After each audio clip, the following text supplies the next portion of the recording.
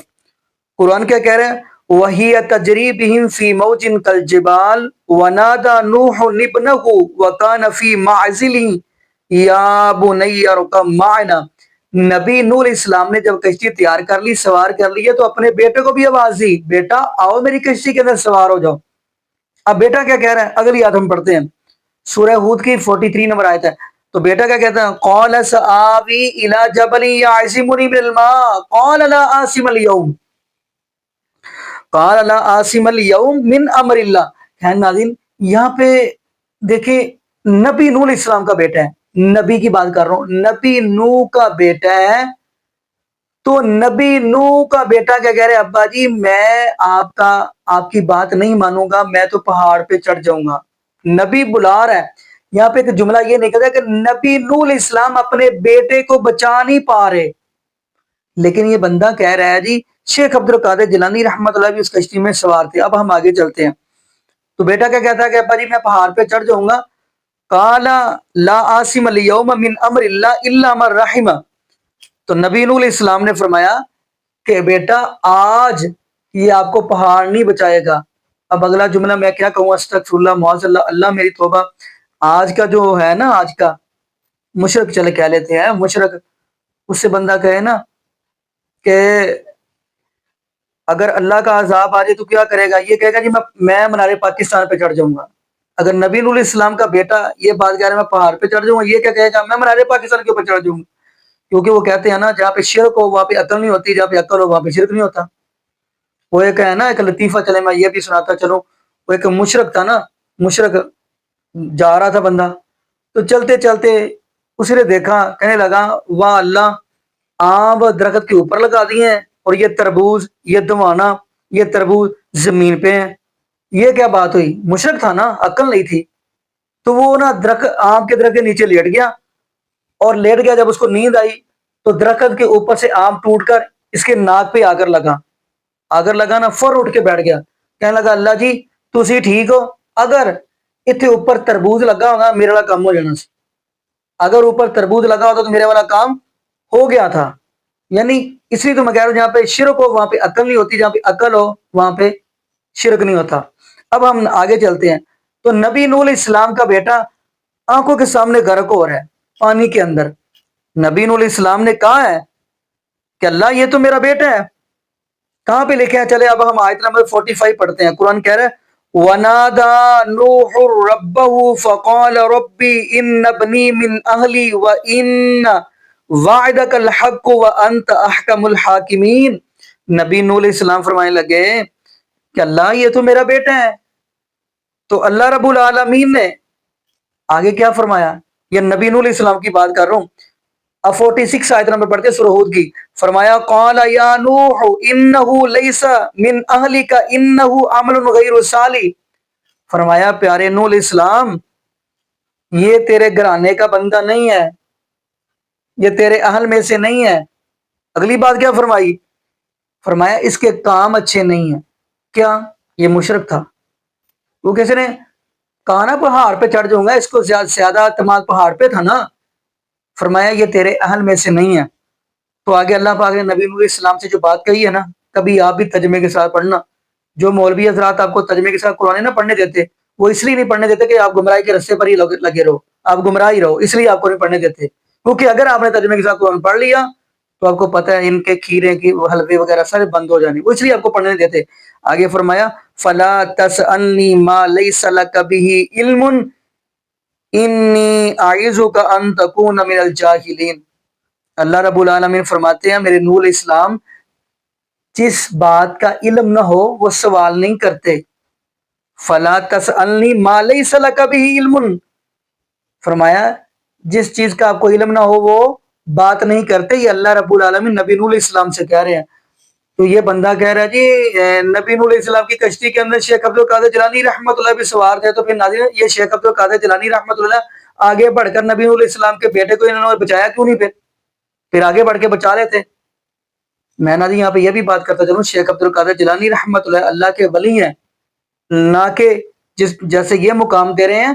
اللہ میری توبہ استغفر اللہ، میں کیا کہوں اب، شیخ عبد القادر جیلانی رحمۃ اللہ کے ولی ہیں، لیکن یہ بات کہتا چلوں غوث العظم رب العالمین کی ذات ہے، داتا اللہ ہے، مشکل کشا اللہ ہے، حاجت روا اللہ ہے، بگڑیاں بنانے والا اللہ ہے، پوری دنیا کا نظام چلانے والا اللہ ہے، پوری جتنے بھی لوگ ہیں سب کی فریاد، پوری دنیا کی فریاد سننے والا ایک اللہ ہی ہے۔ لیکن یہاں پہ دعا ہی کرتے ہیں اللہ پاک ہمیں عقیدت توحید نصیب فرمائے، اور اللہ پاک ہمیں محبوب علیہ الصلوۃ والسلام کی شریعت کے مطابق زندگی گزارنے کی توفیق دے، اور اللہ پاک ہمیں 5 وقت کا پکا سچا نمازی بنائے، اور جتنے بھی بے اولاد جوڑے ہیں اللہ پاک سب کو نیک نوریدنا، صحت تندرستی والی، ایمان والی، لمبی زندگی والی اولاد عطا فرما دے۔ جزاک